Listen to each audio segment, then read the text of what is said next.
In this video, I'm going to show you how you can summon and use and also tame all of the 7 bosses on Ark Fjordur's map. This is Beyla, for example, which I'm flying while being like 3 meters above it. So all you have to do is open up the console, type in the command, or copy and paste it from the description of this video, and you just paste it in and you just press enter and you just send it and boom. The boss should appear before you, but you should be aware that it is going to attack you. So if you're playing in like, not creative mode, you're going to get your ass smacked. So be aware of that. You can also use commands like players only, which means nothing else is going to move except you. And also like force tame while you're aiming at the boss to instantly tame it so that you're able to do what I'm doing right now, where I'm riding the boss like it's my tame. You're literally taming it. So you type in the commands.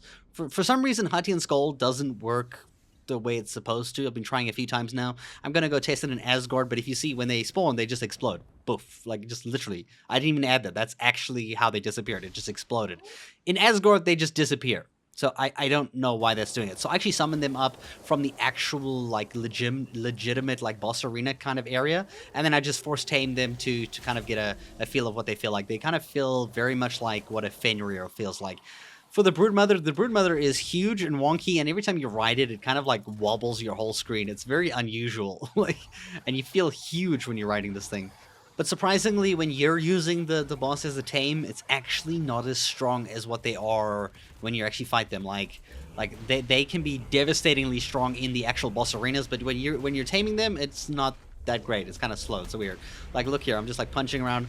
This is probably the most fun one because you can actually throw rocks. Like, you can actually try aim and throw rocks at creatures. It's like the coolest thing ever, just being like yeeting rocks. The dragon has the most excitement because you're like, dude, imagine flying a freaking dragon, dude. A freaking dragon. Flying the dragon around the lava biome of Fjordur. The only problem is that it doesn't turn. It doesn't turn. Like, it just flies in a straight line. Why? Why doesn't it turn? As for the final boss, Fenrir Sulfur, you can see he kind of looks very much like HatiSkoll. He's just a much larger version. It's still quite funny as when you ride them, you kind of scale to the size. Like, look at the size of me while I'm on this thing. I'm actually not that big. Like, it makes me like 4 times, maybe even like 6, 7 times larger than my usual self. I mean, look at these. These are trikes that I'm killing. Look at the size of the trike compared to me. Like, this is not normal. You can also do like the special like freezing attack that it does here. It doesn't send that like ghost form, but it is pretty cool, and you can just jump off of it and use it as a normal, like, tameable thing if you're just messing around in single player and you just want to have an army of Fenrir Sulfurs that just, kill things in the world.